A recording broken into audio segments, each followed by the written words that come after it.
see what the queen looks like. Should we tip the camera so they can see? And yeah, oh, thank you. I was just going to say, the hive tool is someplace here. Thank you, sir. Now, what I'd like to not do is drop this down into the bottom. I'd like to not drop it down there, because then if I do that, I've got to reach down there to get it. And some people might find that to be somewhat inhibiting. Yeah, it's not really that bad, but it's probably better not to. Where are your gloves? Uh-oh, I was going to be a good example, wasn't I? No gloves, no veil? Yeah. When you do this, are you listening out there in Zoom land? Wear your gloves, wear your veil. Okay. So what I want to do is I want to get the bees off. I can't see them, but they're probably hanging on the can right now. So I'm just going to give them a little wrap so that they'll fall down to the bottom there. And this can feels pretty empty. I'm surprised. All right. So now first thing I'm going to do is make sure my queen is surviving. So I'll let you all see here. That's the queen's in there. She's happy. She's all alone. She's all alone. She has no attendant bees in there with her. Mm-hmm. So, in fact, you can see that we have one drone. Look at that. That's a drone right there. Can you pick out the drones? Yeah. You don't get too many drones in these packages. So this guy with the big puffy eyes is the drone. Yeah. And here's the queen inside. She's doing her thing. Can we bring it up here? Should be able to. Yeah. The queen is inside there, and we just want to make sure she's alive and happy.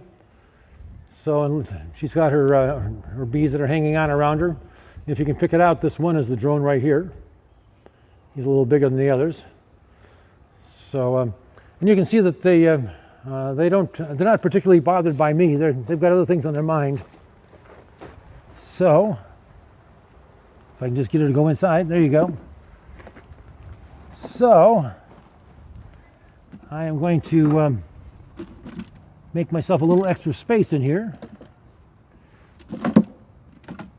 And now, if you didn't have any of these drawn frames like we have here, what you could do is you could suspend her in there, and you want to hang her high. You could do it with this little metal tab. If you bend it over, or even put a thumbtack through it or something, so it would hold her up high like that. The other the possibility for us, though, is that because we have this drawn comb, I can just push her into the comb. But I want to do it. In fact, I'm going to shake these other bees off of here. Everybody off. Oh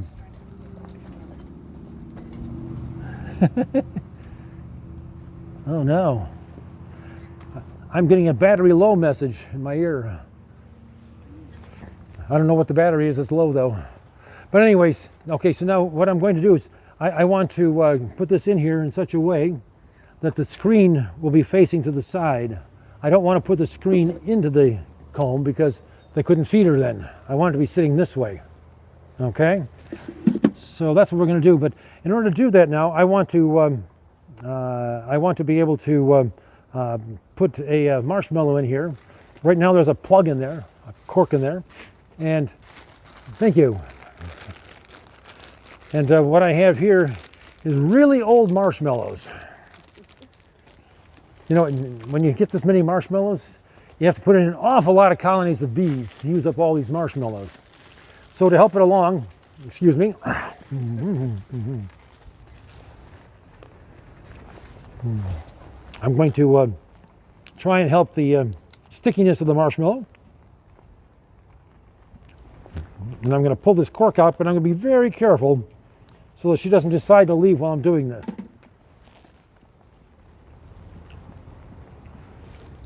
I'm actually putting 2 marshmallows in. She doesn't mind stale marshmallows? Pardon me? She doesn't mind stale marshmallows? I don't know. The landing board here, largely so that when you pour these bees in, they can't just go out the front. I don't use a wooden reducer on the front. However, if you'll be patient for just one moment, I'm going to run out and get a little grass. Sure hope that the agriculture people here didn't plant that out there specially, because I just went and picked it for them. So now I'm going to use this. The reason I'm using this is because it will dry up and blow away eventually. So even if I don't come back to it, in a couple of days, it'll blow away. So I've left, even though if you can't see it on that side, I've left a space about 2 inches long on this side that they can go in and out, but the rest of it's all covered up. So, with that, Oh, I've never done it before, but sure. oh, well, let's do it. When you do it, the bees don't mind being bounced around. So the trick is going to be to take the case and to bang them down into a corner. They'll fall off into the corner, and then you're going to turn and just pour them out. When they're hanging onto each other, they pour out like in a blob. They won't pour out all at the same time, so then you bang it down again and do it again. And even afterwards, this is the cage we installed this morning. You can see there are a few bees that don't quite make it out. But that's the way life is. So, with that, I'll take this out if you want to do it. Do you have gloves? You do, okay. In reality, well, as you can see, they're not particularly interested in us. So for right now, I will just bounce them to the bottom. Take the can out. Well, there's a little bit left in there. But now, go ahead and take them and... Turn it upside down? Yeah, actually, take it like this, and you can bang it right on the hive here. Just bang it in the corner. Give it a good wrap, okay? And now turn it and pour them out. Pour them over on top of the queen over here. There you go. Okay. Take them over to the side and wrap it again. Get them into a blob. New beekeepers are shy at banging these around. It's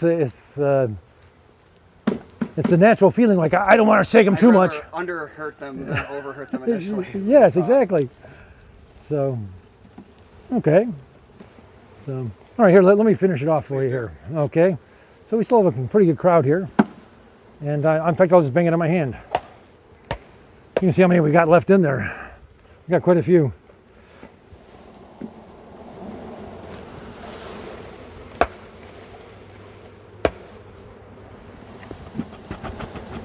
Now you haven't really used a whole lot of smoke on them. Is that... No, if this were a warmer day and they were more agitated, I would. Okay. But I will probably use the smoke just to get them to come off at the top here. In fact, if somebody wants to pump the smoker a little bit there and get it revved up. Do you feel they're calming right now? These are behaving like well? Yeah, it's a well-behaved group. Yeah. So now, why don't you just give a little bit of smoke on the top here and see if we can get the ones on top to move down. That's good. A little bit of smoke's good. That's good. I guess I'm encouraging you to wrap a little bit more and smoke a little bit less. So the thing is that somehow we get the feeling that when you smoke the bees, they ought to move right away. Thank you. And in reality, the bees don't move quick, but they'll move. So you see, we still have a few bees left in here. So we got a few left over.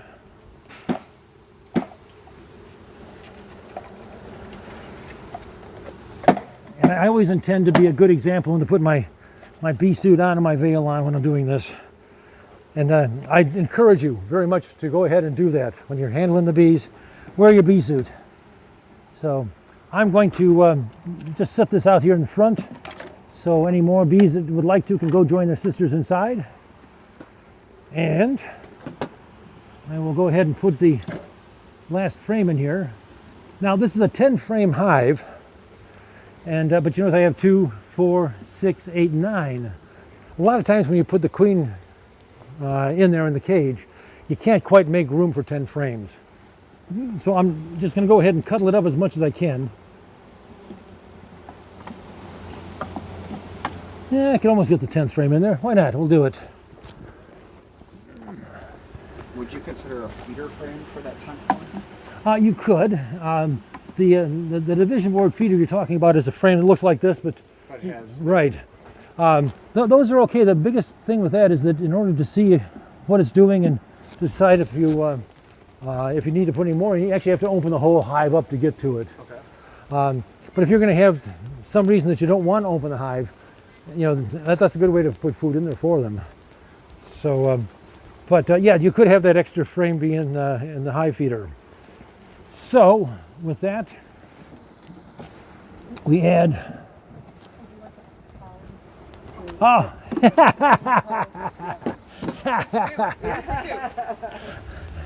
we're laughing because I forgot to put the pollen on the last hive we installed this morning too. So I will take just a little bit of pollen here, and I will add it to the top.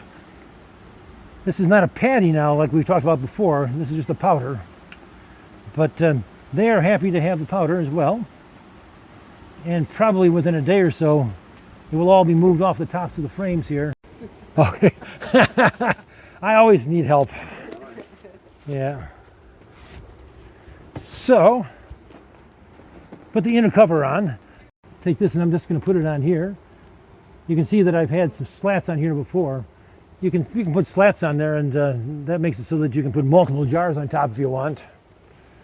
So with that, and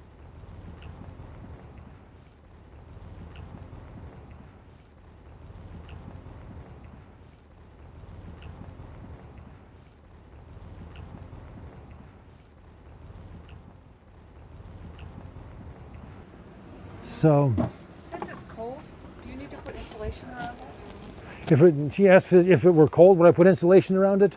If this were November, probably so. But right now, no, I don't think so. It wouldn't hurt anything. Probably would not be necessary, though. Would you hand me the cover there, then? I will put the telescoping cover on. And again, we were talking about having the ventilation.